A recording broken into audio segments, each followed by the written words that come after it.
My mother answered the phone while my apartment was still burning and said, "Stop crying. After everything you stole from me, you still have the nerve to make this about yourself?" My father took the phone and added, "Don't expect us to clean up your mess. You made your own bed, thief." I hadn't asked for money. I hadn't even finished saying I was okay.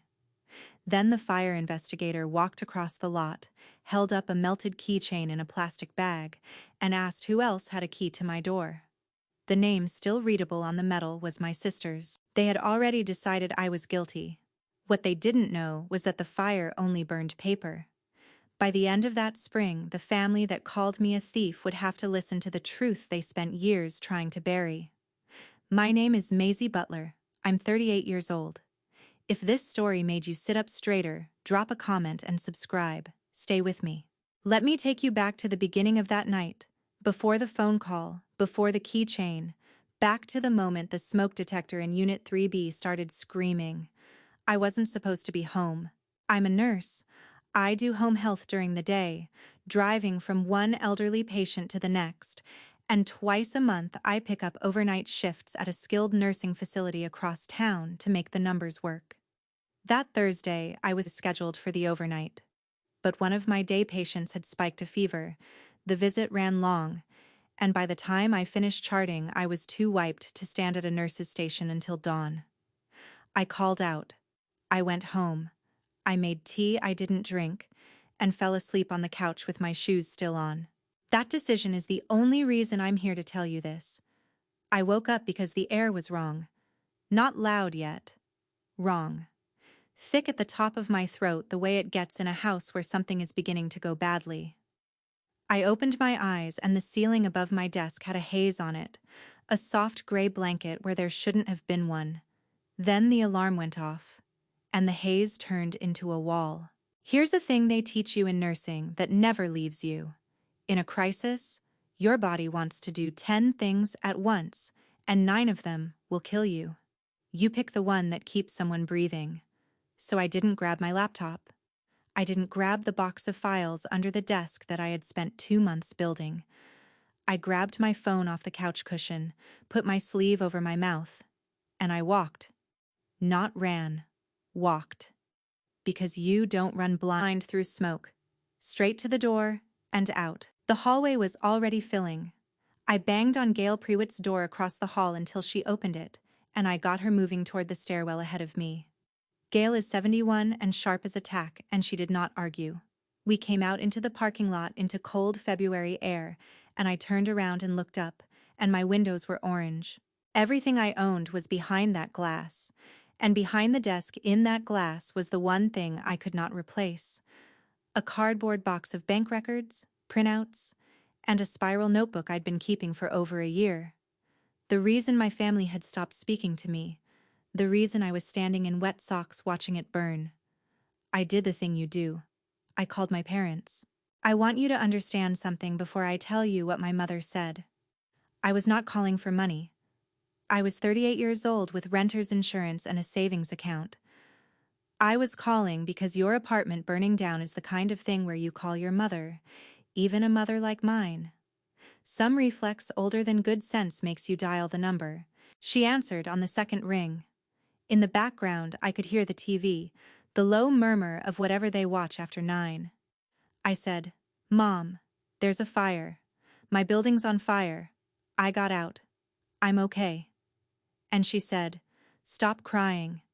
After everything you stole from me, you still have the nerve to make this about yourself?" I wasn't crying. That's the part that stayed with me. I was standing very still, watching a firefighter drag a line across the lot, and my voice was flat and even, and she heard tears that weren't there because she had already decided what I was. Then my father's voice, close, like he'd taken the phone out of her hand. "Don't expect us to clean up your mess, Maisie. You made your own bed. Thief." The line went dead. I lowered the phone. Gail was looking at me. She'd heard enough of the shape of it. She put her hand on my arm and didn't say anything, which was the kindest thing anyone did for me that night. I stood there and I made myself breathe. In for 4, hold for 4, out for 4. It's what I tell patients in a panic attack. It works on the person saying it too. That's when a silver SUV I recognized pulled up along the curb, too fast, and my sister got out. Adele is 34, 4 years younger than me, and she has spent all 34 of those years being the one everyone rushes to protect. She came across the lot in a coat I'd never seen, cream-colored, expensive-looking, and clean white sneakers that had no business being spotless at 11 at night. She grabbed me by both shoulders, and her face was doing something between horror and performance. "Oh my God, Maisie, are you okay? Is the whole desk—" She stopped, just for a second. "Is the whole place gone?" I registered it the way you register an irregular heartbeat. A small thing that's wrong in a way you can't prove yet. Why the desk? Nobody had said anything about the desk. I hadn't. The firefighters hadn't. There was no reason for the first specific noun out of my sister's mouth to be the exact spot where the fire had started. The exact spot where my box of records had been sitting 6 hours earlier. I didn't say anything. I've learned that the most useful thing you can do when something doesn't add up is nothing. Let it hang there. Note it. Chart it. Adele turned me slightly, angling her body between me and the street, and started steering the conversation toward whether I had somewhere to stay, whether I'd called Mom. Wasn't it awful? All of it in a warm rush that filled the space so completely there was no room left for me to ask her anything. And then a man in a dark jacket with a fire department patch crossed the lot toward us. He was older, calm, with the unhurried walk of someone who has seen a lot of buildings on fire and is no longer impressed by any of them. He introduced himself as Owen Brandt, Deputy Fire Marshal. He had a clipboard and a small evidence bag in a gloved hand. "Ms. Butler?" He looked at me. "You're the resident of 3B?" I said I was. He asked me a few questions in a flat, procedural way. Was I home when it started? When did I last use the stove, a candle, a space heater? I answered all of it, and I understood even then, standing in my socks, that the questions had a second layer. The resident of a burned apartment is the first person anyone looks at. He wasn't being unkind. He was doing his job. But I was, in that moment, a suspect in the destruction of my own home. Then he held up the bag. Inside was a keychain. Not a whole ring of keys, a single key on a small metal fob, warped and blackened. The kind of thing you'd throw away if you found it in a drawer. Except the fob had been engraved once, and engraved metal holds its letters even after the plastic around it is gone. "We found this just inside your entryway," Brandt said. "Does anyone else have a key to your unit?" I looked at the fob. I looked at the letters that were still readable on the scorched metal. They spelled a name. And the name was not mine.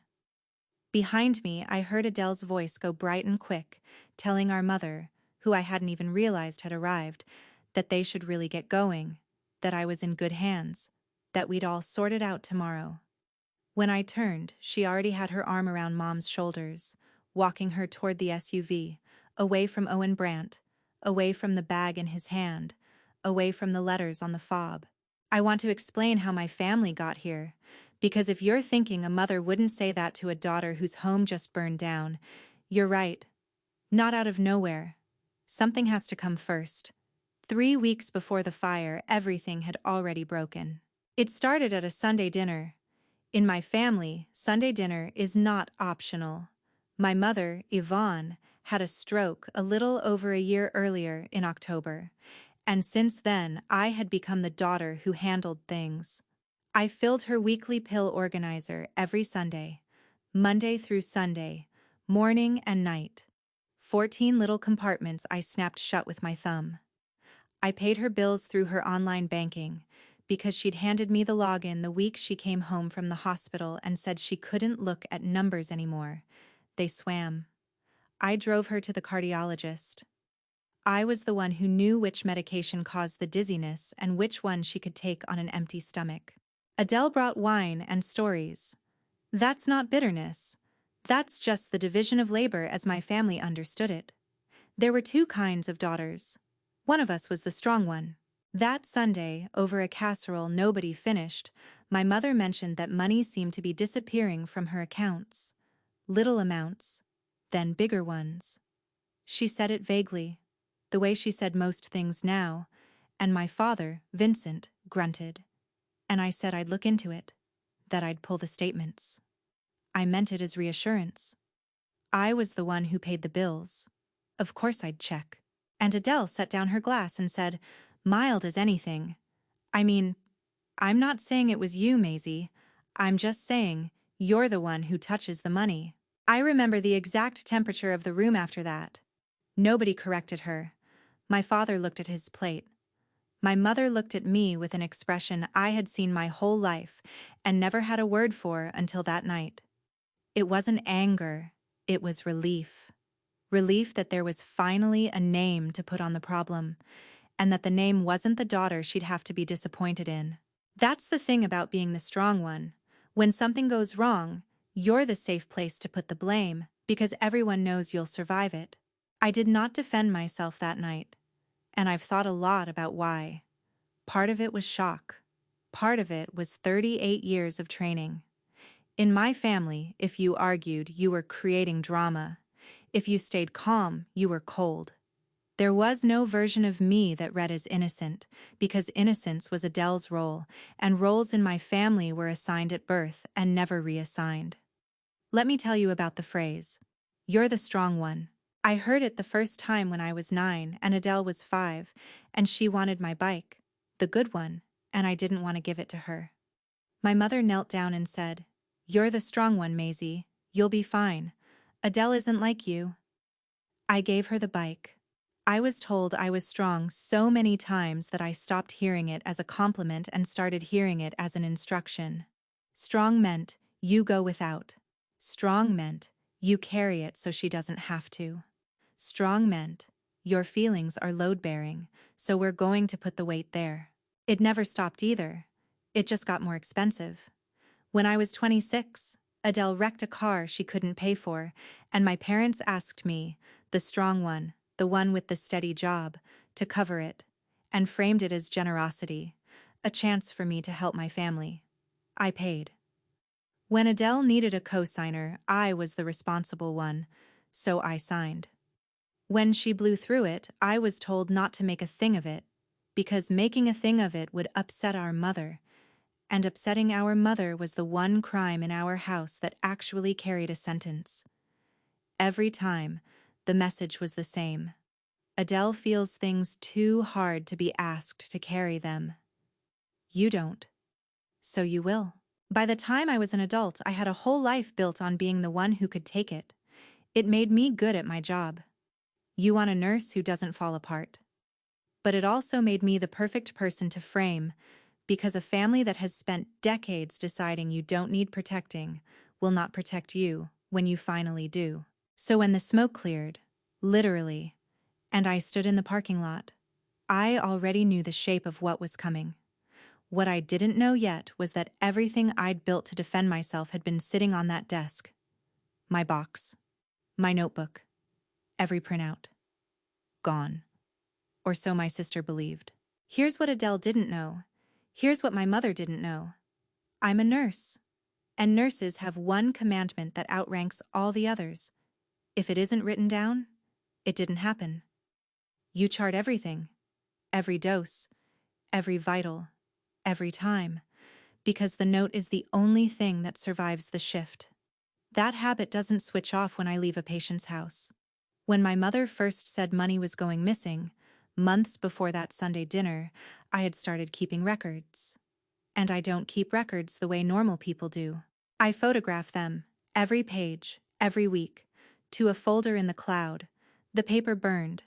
The paper was never the point. But I didn't reach for any of that yet. The night of the fire, I let Gail take me back up to her apartment on the far side of the building, the side that didn't burn, and she made up her couch with a spare quilt, and I lay in the dark of a stranger's living room. A kind stranger, but a stranger. And I did the only thing I knew how to do. I started charting the night. Not on paper. In my head. In order. The way I'd been trained. What I saw. What I heard. What didn't fit. And the first thing that didn't fit was my sister's mouth saying, "The desk." The next morning, I sat at Gail's kitchen table with a cup of coffee I let go cold, and I made a list on the back of a pharmacy receipt, because it was the only paper in reach, and because I couldn't not write it down. 1. Adele knew the fire started at the desk before anyone told her. That was not a small thing. The fire had been burning for less than an hour when she arrived. There had been no report, no cause determination, nothing. Fire investigators take weeks, and yet the first specific word out of her mouth had been the precise origin point. There were only two ways to know that. You either watched it start, or you started it. 2. The coat. The sneakers. The SUV. I hadn't thought about Adele's money in a while, because thinking about Adele's money was a door I didn't want to open. But now that it was open, I couldn't stop seeing it. Adele had been doing well for over a year. A new lease on a nicer place. The SUV. A trip to Cabo in the fall that she'd posted about for a week. Gail, who has met my sister exactly twice, had said it to me once in the elevator without any idea what she was saying. "Your sister's doing well for herself, huh?" I'd smiled and agreed, because that was the family story. Adele had finally gotten it together. Adele had not gotten it together. Adele had gotten access. 3. My mother, on the phone that morning, because she called me the morning after the fire, not to check on me, but to make sure I understood the family's position, said something that stopped me cold, and I mean that in the specific sense that my hand actually stopped moving on the receipt. She said, "Well, maybe now you'll stop keeping those little records of yours." I hadn't told my mother I kept records. I had never once mentioned the notebook to her. The only person who knew I'd been quietly documenting her accounts, the only person I had ever said a word to about it, was the person I trusted least in the world. Because you keep your enemies informed when you're still hoping they'll turn out not to be your enemies. I had told Adele. Weeks before the fire, in a moment of weakness, wanting so badly for there to be an innocent explanation, I had told my sister that I'd been keeping track of Mom's accounts and that the numbers didn't add up. I'd said it as a warning. Sister to sister. Come clean. Fix it. I'll help you. And now my mother knew about the records, which meant Adele had told her, which meant they had talked about my notebook. The two of them, together, before it conveniently burned. 1 slip is an accident, 2 is a coincidence, 3 is a pattern. That's not nursing wisdom, that's just true. And I had 3. If you've ever been the family member who was told to let it go while someone else got away with everything, I want you to do something for me. Drop a single word in the comments, "Seen," just so I know you're out there. Because what happened next is the reason I stopped letting anything go. I need you to understand that the paper burning should have ended it. That was the whole plan. Destroy the notebook, destroy the box, and it becomes my word against theirs. The unstable, resentful daughter versus the fragile mother and the sister everyone loves. In that fight, I lose. I've always lost that fight. But that afternoon, sitting on Gail's couch, I opened the cloud folder on my phone. It was all there. 14 months of it. Every page of the spiral notebook I'd photographed on Sunday nights after filling the pill organizer. Every bank statement I'd downloaded and screenshotted. The whole quiet archive of a nurse who couldn't stop charting. I scrolled, and I felt something I had not felt since the phone call. Not hope, exactly. Something colder and more useful. Traction. But a ledger of what I'd spent only proves what I spent. It doesn't prove what someone else took. For that, I needed the raw statements. All of them. Straight from the source. And I already had the key to the source, because I'd been paying my mother's bills for over a year through her online banking with the login she gave me herself. That night, I sat at Gail's table with my laptop and I downloaded every statement on my mother's account going back to the stroke. 16 months of PDFs, sorted by date. Then I opened my ledger beside them, and I did the thing I do best. I reconciled. For every payment I had made, the cardiologist, the pharmacy, the utilities, the grocery delivery, there was a matching line in my ledger, in my handwriting, photographed and time-stamped. Those all checked out. Of course they did. I'd made them. Then there was everything else. Cash withdrawals I never made. ATM withdrawals in $500 increments, over and over, at the same location. A location that appeared so many times on the statements that I stopped needing to read the full line to know what it said. Riverbend Casino. 40 minutes from my mother's house, in the opposite direction from anywhere I have ever needed to go. I have never gambled a dollar in my life. I don't even drive that way. There were checks too. One had been returned. A bad check, bounced, for $3,800, with a fee. There were transfers to an account I didn't recognize. I added it up 3 times because the first 2 times I didn't believe it. Over roughly 15 months, $61,000 had left my mother's retirement savings. A woman who'd worked 40 years and put away a little under $200,000 for the end of her life had lost almost a third of it.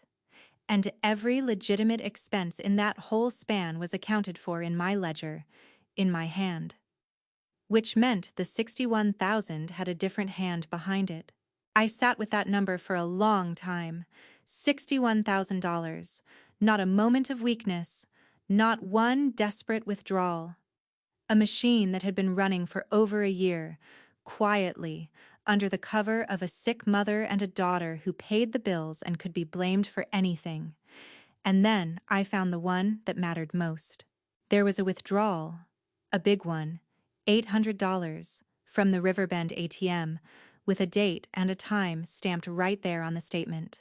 I read the timestamp, and then I sat very still, because I knew exactly where I had been at that hour on that night. I had been on shift, at the facility, 2 miles from my apartment and 40 miles from that casino, at 9:12 in the evening, badging into a medroom to pull a patient's evening dose. There is a scan of my ID card at that exact minute. There is a signature in a chart. There is a supervisor who can vouch for me. I could not have made that withdrawal. It was impossible. And if I could prove I didn't make that one, I could pull the whole thread. For the first time since the fire, I understood that I was not going to lose this fight. I just had to be careful. Because a person who has stolen $61,000 and set a fire to hide it is not going to fold, because I have a spreadsheet. And there was a second clock I hadn't seen coming. A week after the fire, the insurance adjuster left me a voicemail in a tone so carefully neutral it was its own kind of accusation. The claim was on hold. The cause of the fire was still open, she said, and until the investigation closed, nothing could move. She didn't say the rest. She didn't have to. The person who collects on a renter's policy is the renter. Arson by the insured isn't a denied check. It's a felony. So now the same lie was pointed at me from 2 directions. If the fire got pinned on me, I wouldn't just lose my deposit and my furniture and the claim. I'd lose my nursing license. I'd lose my freedom. The story my sister was telling. Thief, unstable, burned her own place to bury it.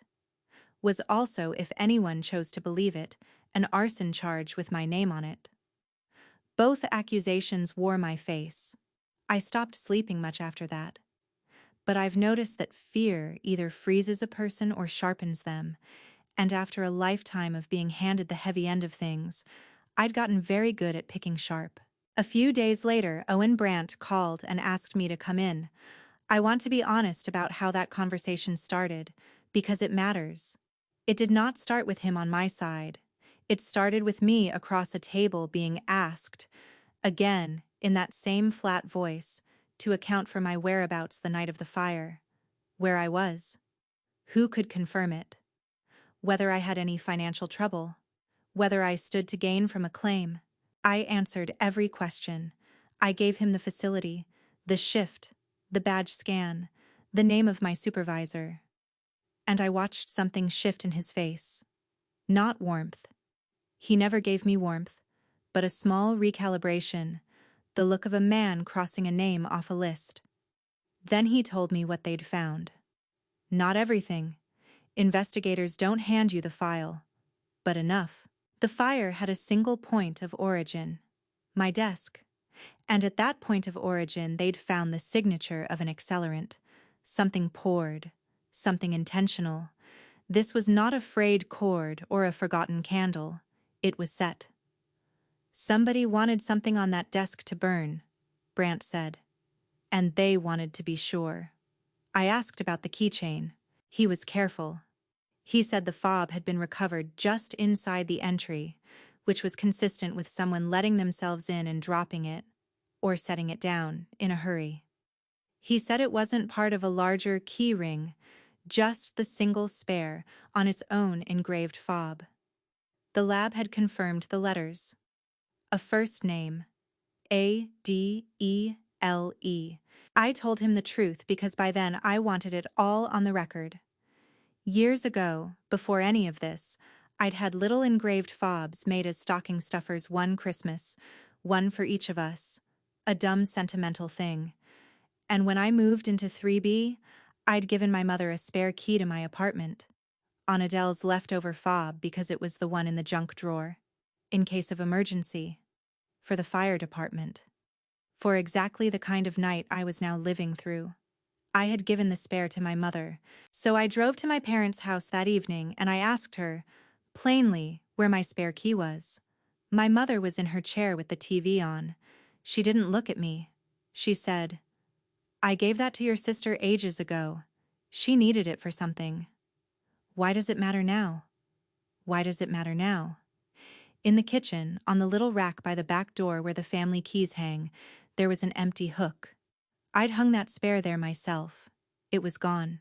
She needed it for something, my mother said again, and then she picked up the remote and turned the volume up, which is what my mother does when a conversation is over whether you're finished or not. I stood in that kitchen and I understood that the key had traveled a very short, very damning distance.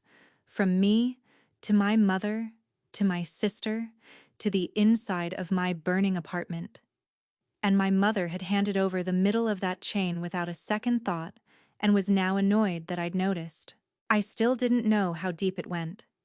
I thought, that night, that my mother was careless.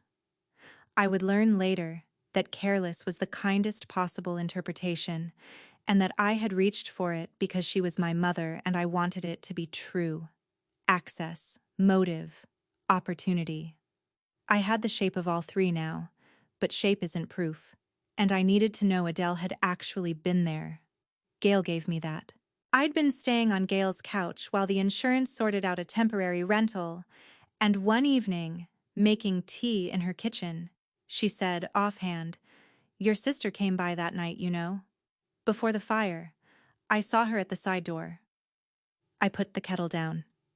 "When?" I asked, as evenly as I could. "Oh, before 10. 9:30, 9:40, somewhere in there. I figured she was visiting you. She had a little bag." Gail shrugged. "I only remember because she didn't buzz up. Just let herself in the side." The fire was reported at 10:20. Gail had put my sister at the side entrance of my building, letting herself in, roughly 40 minutes before my apartment caught fire, on a night I was supposed to be at work. She didn't buzz up. Because she wasn't visiting. Because she had a key. I asked Gail if she'd be willing to say that to the fire marshal, and she looked at me over her glasses and said, "Honey, I'll say it to anyone who asks. I don't like liars." I could have kissed her, but I still didn't understand the engine of it.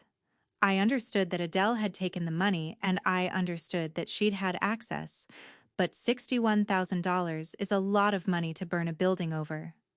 People don't cross that line without pressure.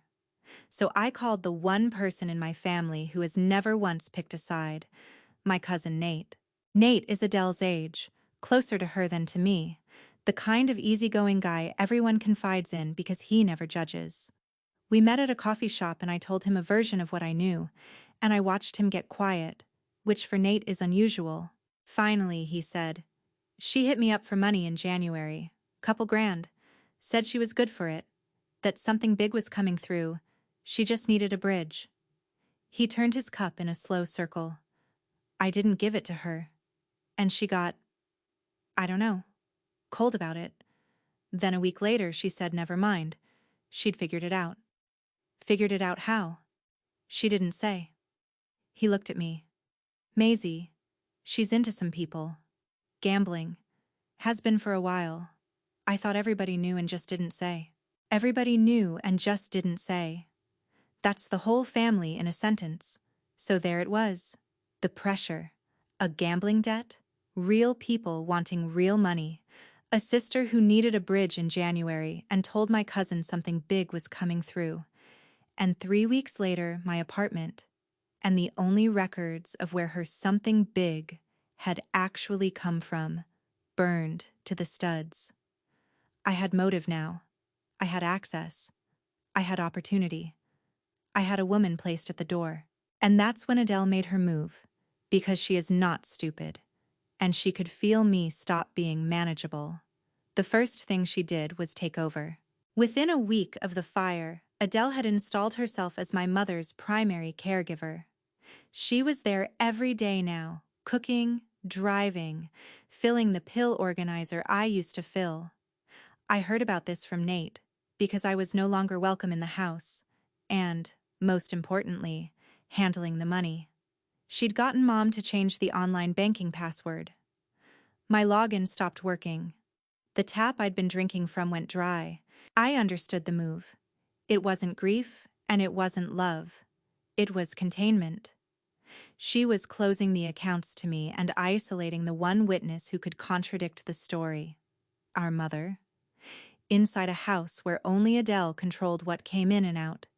She also texted me. A single message, and I've kept it because it told me everything.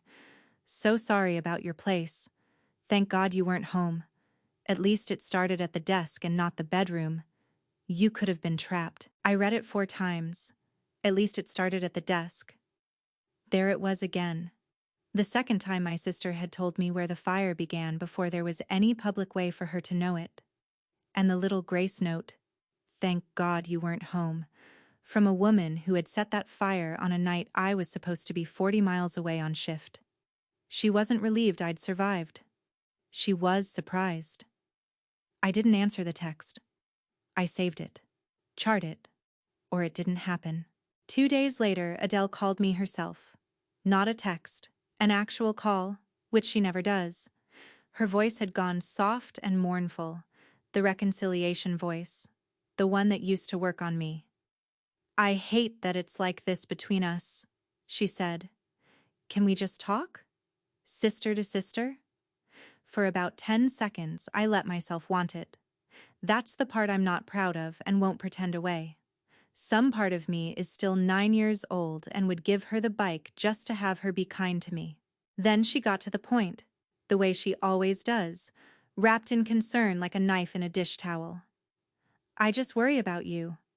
With everything you're going through, I worry you're building something in your head, making yourself sick over it. There's nothing to find, Maisie, you know that. And honestly, whatever you think you've got, dragging it up is only going to make you look worse. People already think.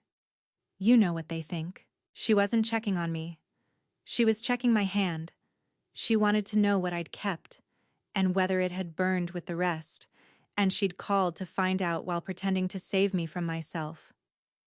"I'm tired, Adele," I said, which was true.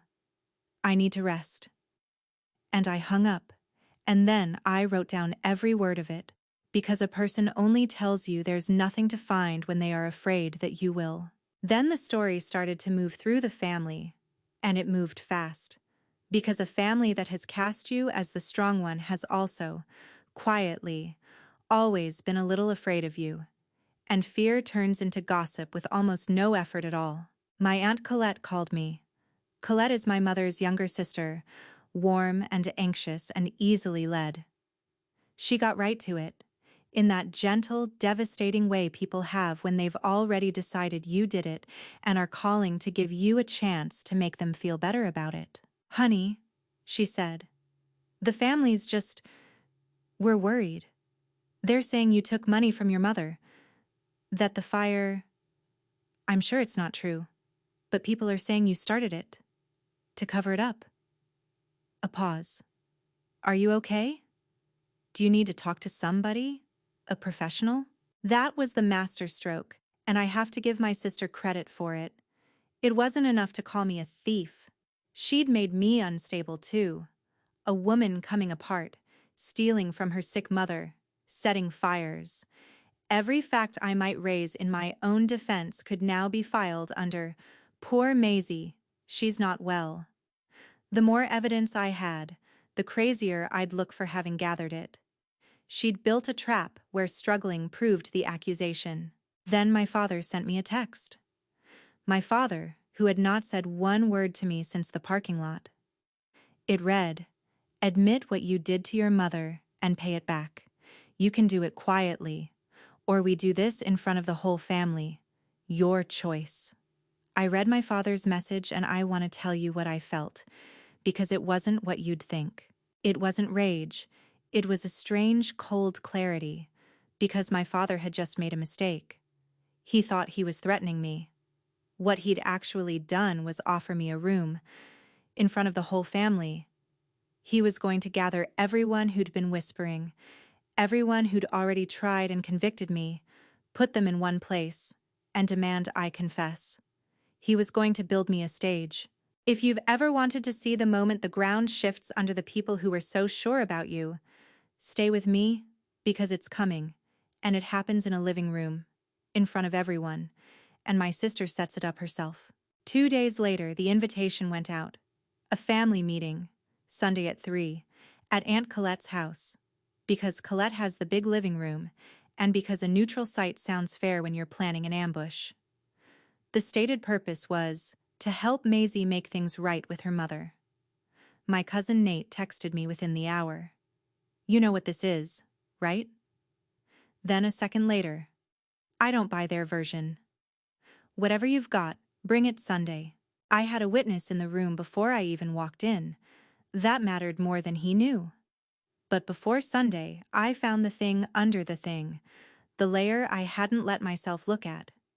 I still had my old screenshots of the online banking from before Adele locked me out. Months of statements and, I discovered when I went back through them slowly, the account's alert history. The little log of automated messages the bank sends, fraud warnings, notices, most of it noise. I almost scrolled past it. Then I saw one from the previous September. "Unusual activity flagged on your account." And beneath it, the resolution line, the bank's own record of what happened next. "Resolved. Account holder confirmed transactions were authorized. September. 5 months before the fire." The bank's own system had noticed the casino withdrawals bleeding my mother dry. It had done exactly what it's supposed to do. It had flagged the account and called the account holder to ask, "Is this you? Is this okay?" And my mother had said yes. My mother had told the bank the withdrawals were fine. Authorized. Family. She had shut down the one alarm that might have saved her own money 5 months before her apartment-burning, thief-branding daughter ever pulled a single statement. She knew. She had known since September. She had known while she sat at that Sunday dinner and said money seemed to be disappearing. She had known while my sister said, "You're the one who touches the money," and she looked at me with relief. She had known while she told my father I was a thief, while she called me the morning after the fire to make sure I understood the family's position, while she said, "Maybe now you'll stop keeping those little records of yours." My mother was not fooled. My mother was not a confused stroke survivor who'd been taken advantage of by a clever daughter. My mother had looked directly at the truth in September, and she had chosen. She had chosen to protect the daughter who was robbing her, and to sacrifice the daughter who was keeping her alive. Because Adele couldn't survive it. And I could. I was the strong one. I sat in my temporary rental, a bare little unit with a folding table for a desk. And I finally let myself understand the whole architecture of my childhood in one clean, terrible line. You're the strong one. It had never been about my strength. It had been about their permission. Being strong meant I could be spent. My whole life, whenever the family needed someone to absorb a cost, they'd reached for me, and I'd let them, because they'd taught me that carrying it was the same as being loved. I want to be careful here, because I did feel something for my mother in that moment that wasn't hatred. She was 72. She was frightened of losing the one child who made her feel adored, even if that child was bleeding her dry. I understood it. I even, for one breath, pitied it. And then I remembered that understanding why someone does a thing is not the same as the thing being okay. A sad reason is still a reason, not an excuse. My mother had a reason. My sister had a reason. Reasons don't unburn buildings. So I did what I always do when the situation is at its worst. I got organized. I thought of it like a shift handoff. The report you give the next nurse so nothing falls through the cracks. Everything in order so nothing gets missed.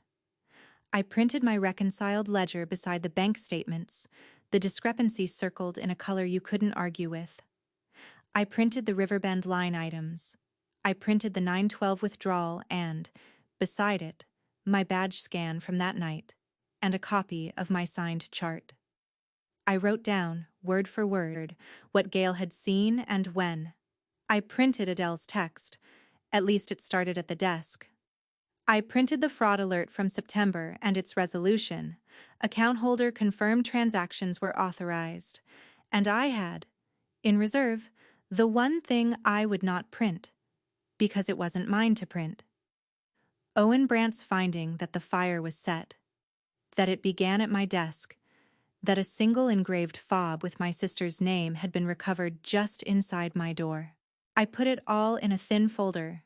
It's funny. The thing that would end this weighed almost nothing. The box that burned had been heavy. The truth that survived fit in one hand. Sunday at 3, I walked into my Aunt Colette's living room, and they were all there. Colette had brought in extra chairs from the dining room. There were maybe a dozen people. Aunts, uncles, 2 cousins, my parents in the good armchairs by the window like a panel of judges, and Adele on the arm of my mother's chair with her hand on my mother's shoulder. Nate was by the bookshelf, arms crossed, watching. The room had the specific stillness of people who think they already know how the afternoon is going to go. My mother did not look at me. My father looked at me the way you look at a bill you resent having to pay. And Adele looked at me with something that, if you didn't know her, you might have mistaken for concern. She spoke first. She'd clearly planned it. "Maisie," she said gently, so gently, pitched for the room. "We're not here to attack you. We just want you to be honest. For Mom's sake. Everyone here loves you. But everyone here knows what you did, and we can't move forward until you say it." A few heads nodded. Colette's eyes were already wet. It was a good performance. My sister has always been a good performer. That's not me being cruel. It's the most accurate thing I can say about her. She believed, sitting on the arm of that chair, that she had already won, because she was certain the only records of the truth were ash on the floor of Unit 3B. I set my folder on the coffee table. I didn't open it yet. "You said something a few weeks ago, Adele," I said. My voice was quiet. In a loud room, quiet makes people lean in. "You said I'm the one who touches the money. You're right. I paid Mom's bills for over a year. So let's do that. Let's read the money. Line by line. In front of everybody. And if I stole from her, it'll be right there. And I'll say it." That's not what an ambush expects. An ambush expects you to cry, or rage, or beg. It doesn't expect you to volunteer the evidence. I opened the folder. I laid out the statements, and beside them my ledger, and I walked the room through it the way I'd walk a new nurse through a chart. Every dollar I'd spent, matched, accounted for, in my handwriting. And then the rest? The withdrawals I hadn't made. The transfers. And the line that showed up so many times I read it out loud slowly so it would land. Riverbend Casino. Riverbend Casino. Riverbend Casino. $61,000, I said, over about 15 months. Out of Mom's retirement. None of it in my ledger. None of it spent on her care. The room's stillness changed quality. You can feel it when a room stops being sure. My Uncle Warren, my father's brother, a blunt man who has never in his life been accused of tact, leaned forward and said the thing everyone was thinking. Maisie, have you ever set foot in that casino? No, I said. I've never gambled in my life. And then I didn't say the next part. I let the silence say it. I just let every eye in that room travel, on its own, from me, to the arm of my mother's chair, to my sister. Adele felt it, and she did the thing cornered people do. She got faster. That doesn't prove anything, she said, and there was an edge now, the gentleness slipping. She set up all of Mom's online banking. She had every password. She could have moved that money anywhere and made it look like, at 9:12 at night on the 11th, I said, and I laid the badge record on the table. I was scanning into a med room at the facility, 2 miles from my apartment. There's my ID scan. There's my signature in a patient's chart. That's the same minute an $800 withdrawal came out of that casino's ATM 40 miles away. I set the ATM line next to it. I can't be in two places, so that one wasn't me. And if that one wasn't me, you have to start asking who it was. Adele's mouth opened and closed. And she was seen, I said. I kept my voice level. Facts are stronger than volume. The night of the fire, at my building, letting herself in the side door with a key, around 9:40, 40 minutes before it started. There's a neighbor who'll say so to anyone who asks. I was home, Adele said. I was home all night, ask Mom. You keep saying the fire started at the desk. The room went quiet in a different way. You said it in the parking lot, I said, before anyone knew. You said it again in a text to me. At least it started at the desk. Adele, the fire marshal took 3 weeks to determine where that fire started. There was nothing in the news. Nobody told you. So how did you know, twice before the investigators even finished, that it started at my desk? She didn't answer. That was the answer. I didn't have to reach for the last card, but I laid it down anyway, gently, because it was the truest thing in the folder and the room deserved to hear it. The fire was set, I said, deliberately. It started at my desk, where I kept every record of Mom's money, and someone used an accelerant to be sure it burned. And the one key to my apartment that wasn't mine, the spare I gave Mom for emergencies, was found just inside my door, melted on a little engraved fob. I looked at my sister. With your name on it, Adele.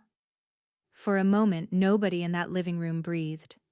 And into that silence, my mother did the thing that ended it. Nobody had accused her of anything. I want to be clear about that.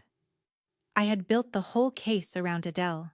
My mother was, in the story I'd told that room, a victim. Robbed. Deceived. Poor Yvonne. All she had to do was sit in her chair and let her daughter go down. But my mother has spent her whole life managing the family's story, and she could feel it slipping, and some instinct older than her own good sense made her grab for the wheel. I told the bank to leave it alone, she said, sharp and sudden, half rising from her chair, because I was protecting this family. You have no idea what I was protecting this family from. And then she heard herself. You could watch it happen. You could watch her replay her own sentence and understand, a half-second too late, what she had just said in front of 12 people. The bank. She'd told the bank to leave it alone, which meant the bank had come to her, which meant she'd known. Not since the fire, not since the Sunday dinner, since whenever the bank had called. And I was the only one in that room who knew it was September, 5 months before she ever called me a thief. I said it very quietly. I didn't need to be loud. She'd done the work herself. They called you in September, Mom. The bank flagged the withdrawals and called you, and you told them it was authorized.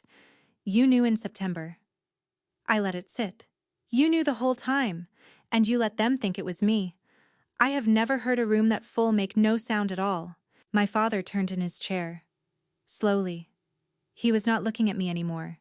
He was looking at his wife, at the woman he had believed so completely that he'd called his own daughter a thief in a parking lot while her home burned. And on his face was the specific horror of a man realizing he has been standing on the wrong side of a line for months, that he built his certainty on her certainty, and that hers was a lie. Colette had a hand over her mouth.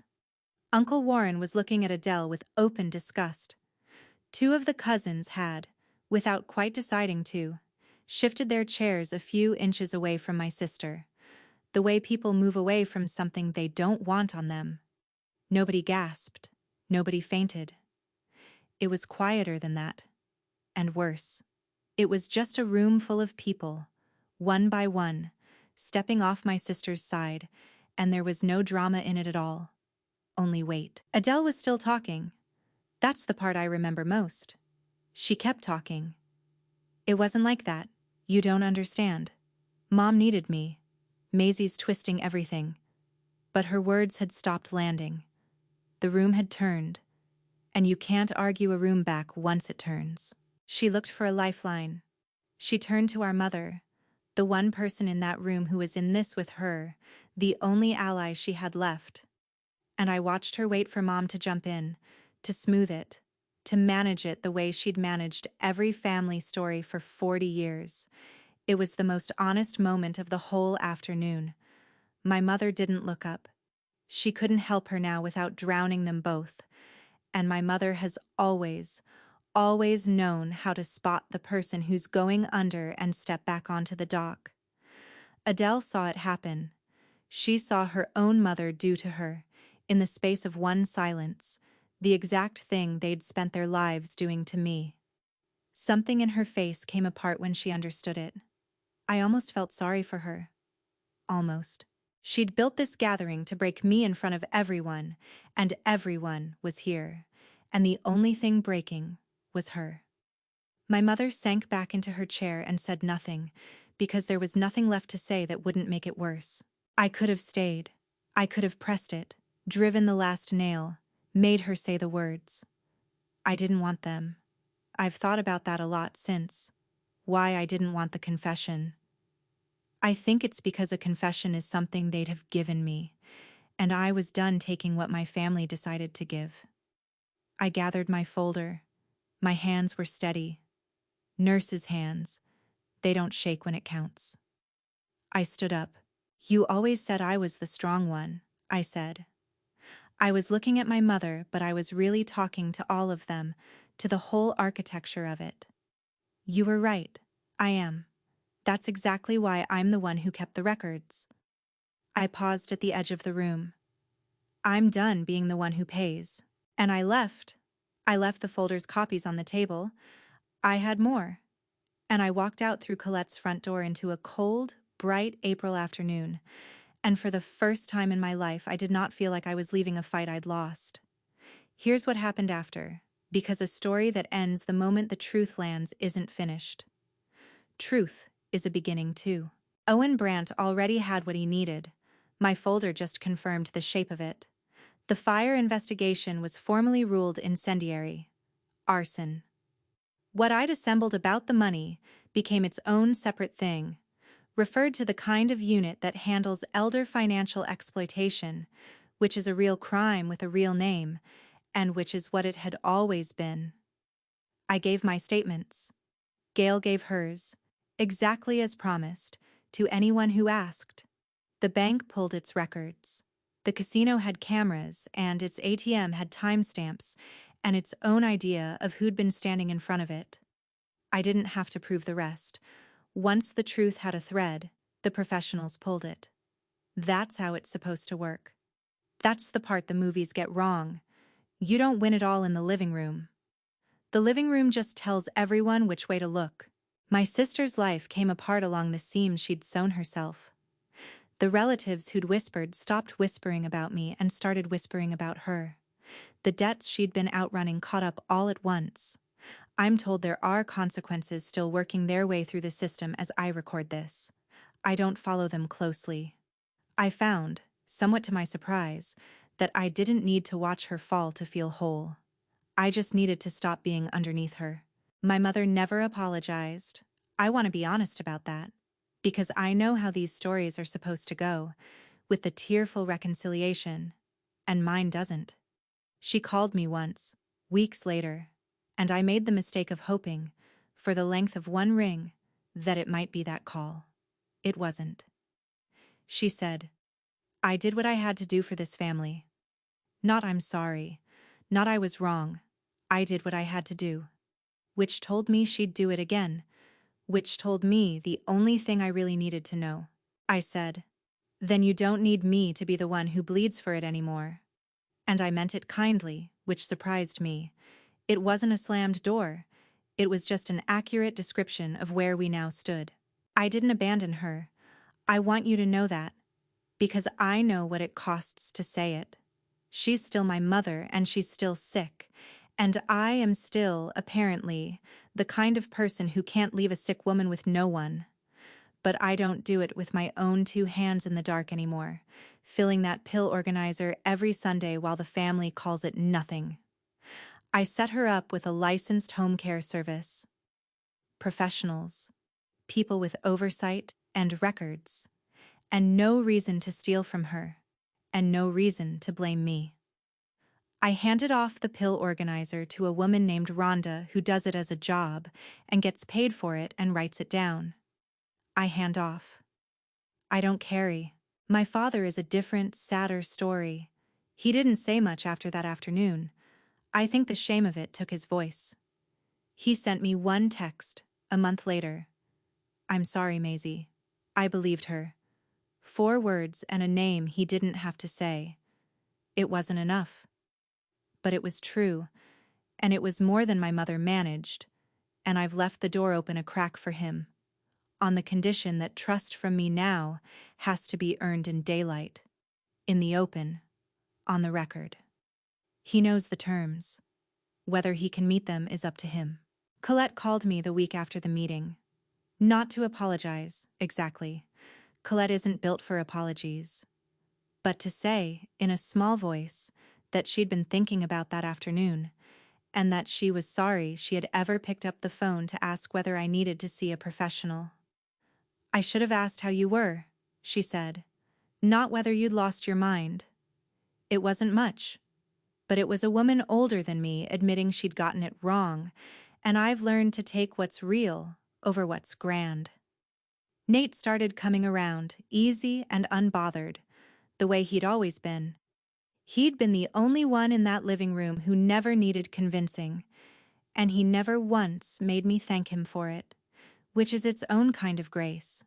The relatives who used to whisper about me didn't call to apologize. They just went quiet, which is what people do when they've been wrong in a way they'd rather not say out loud. I let the quiet be enough. As for me, I moved into a new place in the first week of May. Real walls, my own key, one spare that lives in a lockbox only I have the code to. It's small, and it's mine, and nobody in my family has been inside it. I like it that way. The first thing I bought for it wasn't a couch or a lamp, it was a notebook. A plain spiral notebook, the same kind that burned. And that first night, at a little desk by a window that looks at nothing special, I opened it to the first page and I wrote the date, and one line under it. If it isn't written down, it didn't happen. For 14 months, I'd written to defend myself, to have proof for a family that had already decided I was guilty. But that night, I wasn't charting evidence. I was just writing down my own life, in my own hand, because it was mine, and it had happened, and it deserved a record. I wrote about the new apartment. I wrote about Gail, who still has me over for tea. I wrote about the quiet. My whole life they told me I was the strong one, And they meant it as a leash. I've decided to keep the word and throw away the leash. I am the strong one. Not because I can carry what they hand me, because I finally knew, when it counted, exactly what to set down. I closed the notebook, and for the first time in longer than I can remember, there was nothing I needed to prove to anyone. There was just a woman, at a desk, in a room that locked from the inside, writing the truth because it was true. And that was enough.